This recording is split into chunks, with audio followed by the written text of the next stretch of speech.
Bonjour Marie-Lise Labonté. Bonjour Lilou, ça va bien? Ça va bien, merci d'accepter cette interview. Je sais que vous êtes en République dominicaine en ce moment et là c'est la magie d'Internet qui nous permet de faire cette Oui, interview. Merci d'accepter.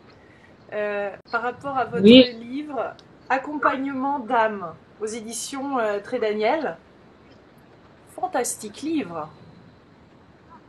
merci.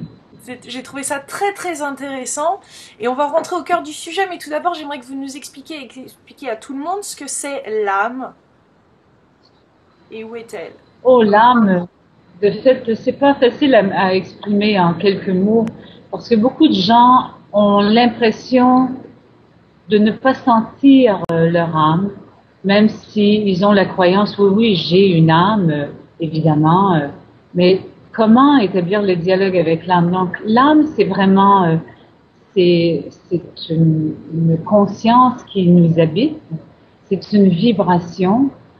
Euh, c'est comme une enveloppe énergétique qui possède à l'intérieur d'elle l'étincelle, c'est-à-dire une dimension de la source.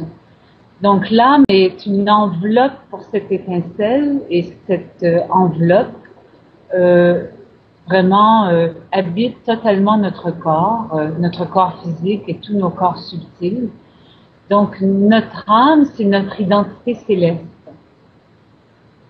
Tandis que notre personnalité, c'est plus notre identité terrestre avec notre code ADN terrestre.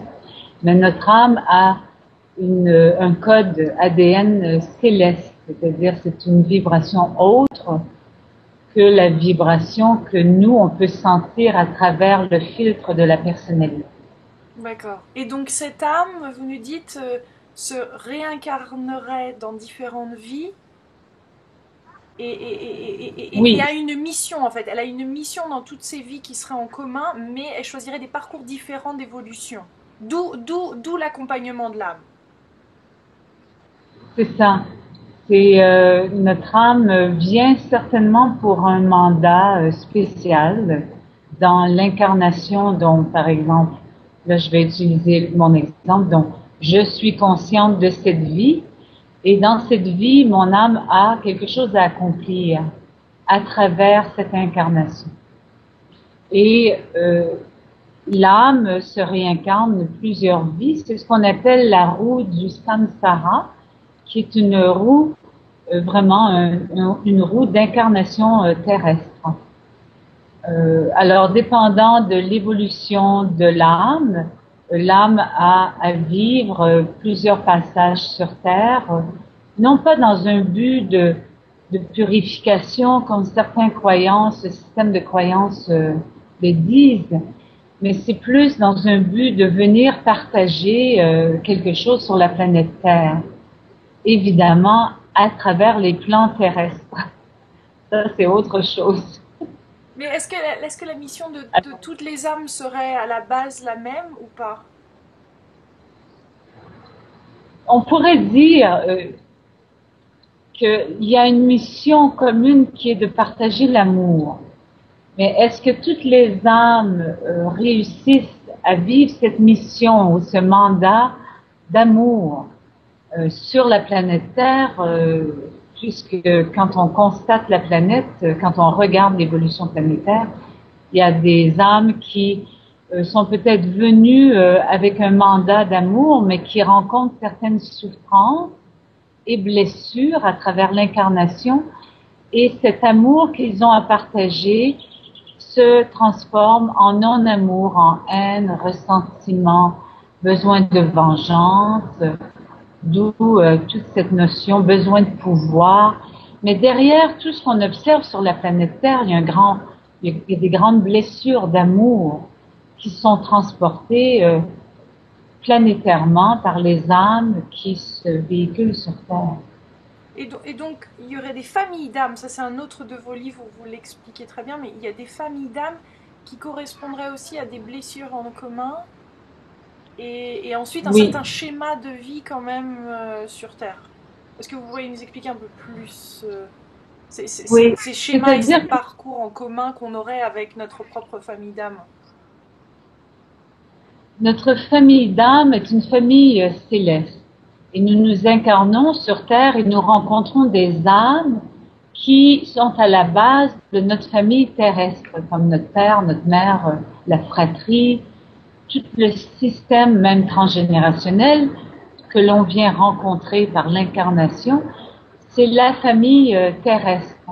Mais au-delà ou à travers cette famille terrestre, nous avons aussi des âmes à rencontrer sur Terre qui appartiennent à notre famille d'âmes.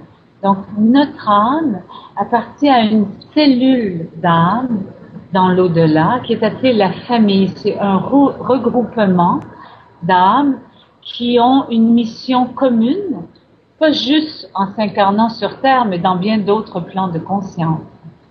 Alors, il y a plusieurs familles. Et évidemment, les âmes que l'on rencontre dès notre naissance physique ne font pas nécessairement partie de notre famille d'âmes, mais avec elles, dans la famille terrestre, nous rencontrons un très grand apprentissage de blessures, des fois de joie, de partage, de souffrance, de tout. Hein. Vous savez, toute notre histoire familiale et nos conditionnements. Mais à un moment donné, quand on grandit au-delà de la famille terrestre et qu'on réussit à guérir nos blessures terrestres, dans l'évolution de notre âme sur Terre, nous rencontrons d'autres âmes qui sont incarnées, évidemment, et qui, avec lesquelles on se relie à un niveau beaucoup plus vaste que les blessures que j'ai eues avec papa, maman, mon frère, ma sœur, qui à un moment donné, nous sommes appelés à transmuter ces blessures pour rejoindre un niveau de conscience et s'allier avec des âmes avec qui on ne va plus partager des blessures, mais on va partager une conscience d'amour. Est-ce que c'est un petit peu clair? Est-ce que c'est assez concret? Oui, non, c'est très clair. Donc c'est cette impression de déjà vu des fois qu'on a avec ces personnes-là, comment on les reconnaît? Oui, il y a cette impression de déjà vu. Quelquefois, on rencontre quelqu'un et juste par le regard, on se dit, mais je connais cette vibration, cette personne. Alors évidemment, si dans notre personnalité, nous sommes encore à la recherche du prince charmant, de la princesse charmante, on peut confondre cette reconnaissance d'âme et l'attraction de la personnalité à dire « Oh wow, j'ai rencontré mon âme sœur, c'est cette personne avec qui je dois faire ma vie », mais ce n'est pas nécessairement dans une vision que notre personnalité connaît, affective. C'est une vision beaucoup plus vaste qui est la rencontre avec ces âmes qui font partie de notre famille d'âmes et finalement, comme par synchronicité dans l'évolution de notre vie, nous rencontrons et nous nous joignons à ces âmes pour amener quelque chose de plus vaste sur Terre.